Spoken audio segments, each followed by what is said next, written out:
Alorsဒီပုံလေးမှာဆိုရင်ကျွန်တော်တို့က၄ယောက်တည်းမှာ file တွေရှိတယ် model ကိုသွားကြည့်ရင် model မှာမရှိဘူးဖြစ်နေဆိုတော့အဲ့တော့၄ယောက်တည်းမှာရှိတဲ့ file တွေကနေပြီးတော့ကျွန်တော် model တွေကိုရွှေ့မယ်ဆိုရင်ကျွန်တော်တို့ C H space အဲ့ဒါခေါက်လိုက်မယ်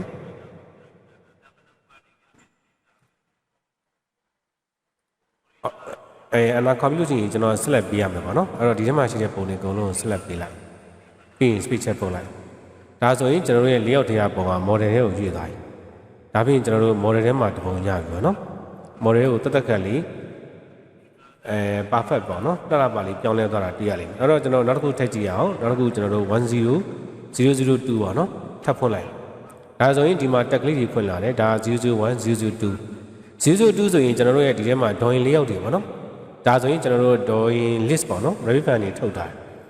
အဲ့တော့အဲ့ drawing list ကို file လဲကျွန်တော် drawing လောက်အောင်မယ် select ပေးလိုက်မယ် select ပေးပြီးကျွန်တော်ကမလုပ်အောင်မယ်ဆို C8 SPAC space လေးရတယ်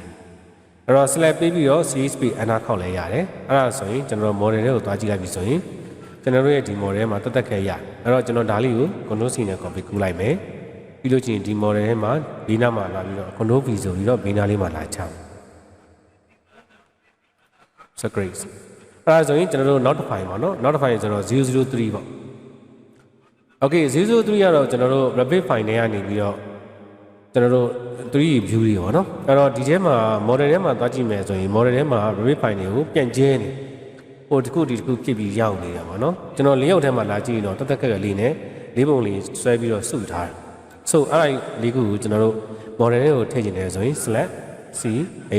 space အဲ့ဒါမဟုတ်ဘဲနဲ့လေ C8 space လို့ရပြီးလို့ရှိရင် select ပေးလဲရတယ် select ပေးပြီးကျွန်တော်အနာခေါက်ချလိုက်ဒါဆိုရင်ကျွန်တော်တို့ model ထဲမှာသွားကြည့်ပါနော်ကျွန်တော်တို့ရဲ့ဒီ model ထဲမှာသွားကြည့်လိုက်ပြီဆိုရင်ဟုတ်ဘာလို့မရတာလဲ sorry switch ချက်ပို့လိုက်ရပြီဒါဆိုရင် model မှာသွားကြည့်လိုက် sorry ကျွန်တော်မှားသွားတယ် CH space ပြီးရင်ကျွန်တော်အကုန်လုံးကို selection ပေးလိုက်မယ်ပြီးရင် switch ချက်ပို့လိုက်မယ်ရပြီဒါဆိုရင်ကျွန်တော် model ကိုသွားကြည့်လိုက်ပြီဆိုရင်ဒီမှာတော့နည်းနည်းကွဲသွားနည်းလေးပြန်စုရမယ်လေတူရနော်ခဏလေးကျွန်တော်ဒါလေးကိုနောက်တစ်ခုပြန်လုပ်ကြည့်အောင်အဲ့ဒါဆိုလို့ရှိရင်ကျွန်တော်တို့ဒီကောင်လေးကို CH space မရဘူးပေါ့နော်ဒီလိုပြူလေးပြူခွဲတဲ့ဟာကြီးကတော့မရဘူးဒါပြင်ဒီကျွန်တော်တို့ဒီထဲမှာဆွဲတဲ့ဒီ file ကြီးကတော့ရတယ် speed check ပို့လိုက်ဒါဆိုရင်ဒီထဲမှာ၄ခုထဲမှာ model space သွားကြည့်ပြီဆိုရင်ဒီကောင်လေးကတော့နည်းနည်းလေး modify ပြန်လုပ်ပြရမယ်ဖြစ်သွားပြီနော် sorry ကျွန်တော်မလုပ်ရသေးဘူး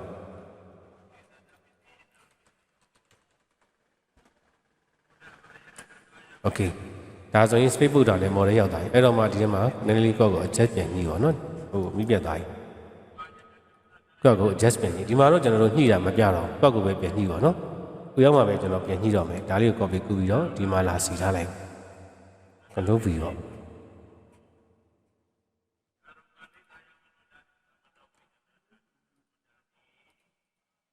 control C ပြီးရင်ကျွန်တော်0သွားပြီးတော့ control V ဟောမမင်းနဲ့ဘာမှမရဘူး okay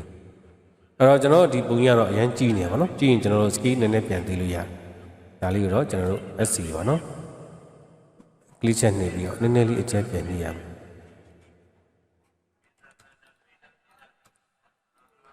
0.01 လောက်ပါနော်မုန်းတဲ့အတွက်ကိုပြန်ပြီးတော့ရွှေ့လို့ရတယ် sorry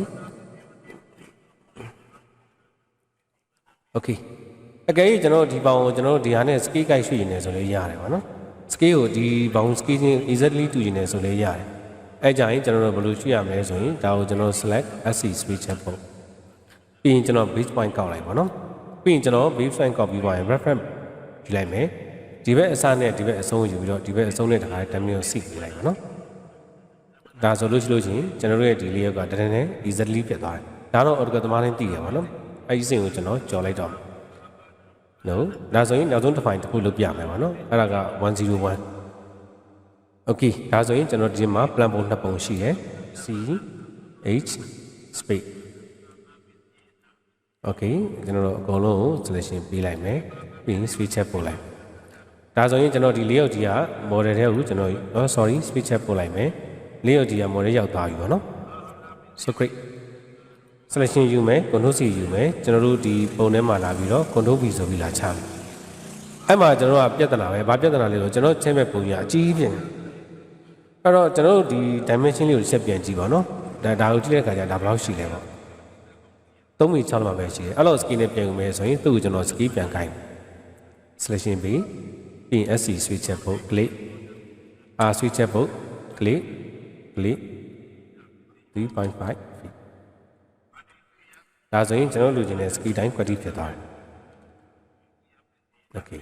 ဒါပေမဲ့ပုံမှန်ဆိုလို့ကျွန်တော်တို့ကတစ်ခုနဲ့တစ်ခုက scale မတူတော့ scale ကိုက်လို့မရဘူးပေါ့နော်အခုဒီ3ပုံဆိုရင် scale တစ်ခု drawing လက်က scale တစ်ခုဒီကျွန်တော်တို့ plan ပုံကြတော့ကျွန်တော် drawing က 1.4 equal to တပီနဲ့ဆွဲထားတာအဲ့တော့ဒီကောင် scale မကိုက်တော့ဘူးပေါ့နော်ဒီတိုင်းပဲထားရတော့ပင်းထုတ်တဲ့ခါကျမှသာတော့သူ scale ပြန်ညှိသွားလိမ့်မယ်ဆိုတော့ကျွန်တော်တို့နောက်တစ်ခုကြတော့102သူလည်းကျွန်တော်တို့ plan မဲနဲ့တူပါတယ်နော်အဲ့တော့သူ့ကိုကျွန်တော် select လိုက်မယ် C8 space အဲ့ဒါခောက်လိုက်မယ်ပြီးရင် switch check ပို့လိုက်ပြီး model တွေကိုကျွန်တော်ဆက်သွားကြည့်မယ်အားလုံးကွက်တီးမယ် hash ဒီအရင်ယူဆိုလည်းဖြတ်လိုက် select similar okay ဒါဆိုရင်ကျွန်တော်တို့ file လေးရလာပြီ control C အဲ့တော့ကျွန်တော်ကဒီမှာ plan တွေယူထားတာ 1.4 equal to တပီယူထားတယ်ပါနော်ယူထားတဲ့အခါကျတော့ကျွန်တော်ဒီ scale ကိုတော့မကျင်းတော့ဘူးကျင်းလိုက်ပြီဆိုရင်ကျွန်တော်ပုံတွေကအဆင်မပြေတော့ဘူးဆိုတော့ကျွန်တော်ဒီ scale တိုင်းမိတ်လိုက်မယ် plan မှန်သမျှဒီ 1.4 equal to တပီနေနဲ့ယူထားတယ် so great အဲ့ဒါဆိုလို့ရှိရင်ကျွန်တော်ဒီထဲမှာကြည့်လို့ရတဲ့ဟာဆိုဒါလေးတော့ကြည့်လို့ရတယ်ပါနော်ဒီ3 ကိုဘာလို့ကြတော့ anti ပေါ့ not for scale ဖြစ်တယ်အဲ့ဒါဆိုလို့ရှိရင်ကျွန်တော်ဒီမှာရှိတဲ့3ကိုလည်းကျွန်တော်လည်းနည်းနည်းကြည့်လို့ရတယ်ဒါလေးကိုလည်းကျွန်တော်လည်းနည်းနည်းကြည့်လို့ရတယ်ဆိုရင်ကျွန်တော်တို့ဒီထဲမှာတိုင်းကြည့်လိုက်မယ်ကျွန်တော်တို့ရဲ့မူရင်းတော်ရင်ဒါဘယ်လောက်ရှိလဲပေါ့နော်ဒီကောင် click 168 page ရှိတယ်ပေါ့နော်ဒါဆိုရင်သူ့ကို scale ကျွန်တော်တို့ဘယ်လောက်လောက်ပါမလဲ scale ဘေး point ထောက်လိုက်မယ်ပြီးလို့ရှိရင်ကျွန်တော် reference key ကိုယူမယ်ဒီဘက် point click ချက်ဒီဘက် point click ချက်ပြီးရင်ကျွန်တော်168 page oh my god နှစ်ခုထပ်သွားတယ် sorry နည်းနည်းလေးဝေးလေးထားရအောင်အဲ့တော့ကျွန်တော်အပေါ်နည်းနည်းယူမယ် SC အနာခေါက်မယ်ဘေး point ကိုအောက်ကယူမယ်ပြီးရင် reference ယူလိုက်မယ်အောက်က point တစ်ခုဒီဘက်က point တစ်ခု okay ပြီးရင်ကျွန်တော်လူချင်တဲ့ဒီရဲ့အစားက168 pageဒါဆိုရင်ကျွန်တော်တို့ရဲ့ဒီ plan တွေဒီ exactly ညီမျှဖြစ်သွားတယ်ပေါ့နော် okay ဒါဆိုရင်ကျွန်တော်တို့ရဲ့ကာပါနောက်တစ်ခုကကျွန်တော်တို့ဗာလဲဆိုတော့ drawing လေးနဲ့ကျွန်တော်တို့က168ပြီယူမယ်ဆိုတော့ B point ကဒီမှာချမယ် B point ချတာမှားသွားပြီ B point ကိုဒီမှာချမယ်ကျွန်တော်တို့ကပြီး reference ကောက်ပြီးတော့ reference အစတစ်ခုအဆုံးတစ်ခုမှာ168ပြီလိုက် okay ဒါဆိုလို့ရှိရင်ကျွန်တော်တို့ scale ကောက်တာလည်းနားလဲပါပြီ copy ကူးရနားလဲပါပြီဆိုရင်ကျွန်တဲ့ binding code ကိုဆက်လို့ရပြီအကဲဒါကိုက REVIT ဆွဲတဲ့လူတယောက် REVIT နဲ့ကျွန်တော်တို့က tab ပဲဖြစ် document ဖြစ်ဆွဲလူဆိုလို့ရှိရင်မဖြစ်မနေကြောမှာကျွန်တော် AutoCAD ကိုကျွန်တော် handover လွှဲတဲ့ခါကျရင် file တွေအများကြီးကြာလာမှာတော့သိကြရပါတော့အဲ့လို file တွေအများကြီးကြာလာရင် file တွေတကူဂျူးစီးနဲ့ပြန်လုံးဖို့အတွက်အရေးကြီးဆုံး command တစ်ခုကဘာလဲဆိုတော့ ch speed တည်ဖို့လိုတယ် ch speed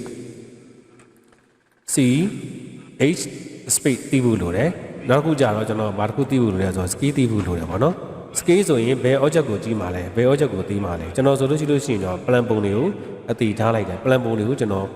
မပြင်တော့ဘူး plan စားတခြားကျွန်တော်တို့ not anti ဖြစ်တဲ့ not for scale ဖြစ်တဲ့ drawing list တို့ cover တို့ကိုကျွန်တော်ကြည့်လိုက်တယ်နောက် 3 ပုံတွေပါတယ်ဆိုတော့ကျွန်တော်ပြန်ကြည့်လိုက်တယ်ပေါ့နော်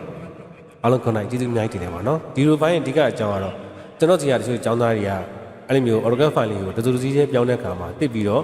ပုံစံမကျရလေးနဲ့အဆင်ပြေရလေးနဲ့မင်းနေရလေးတွေ့လို့သူ့အတွက်လုပ်နေတယ်တခါတင်ပေးလိုက်တာအားလုံးတိုင်ကျွေး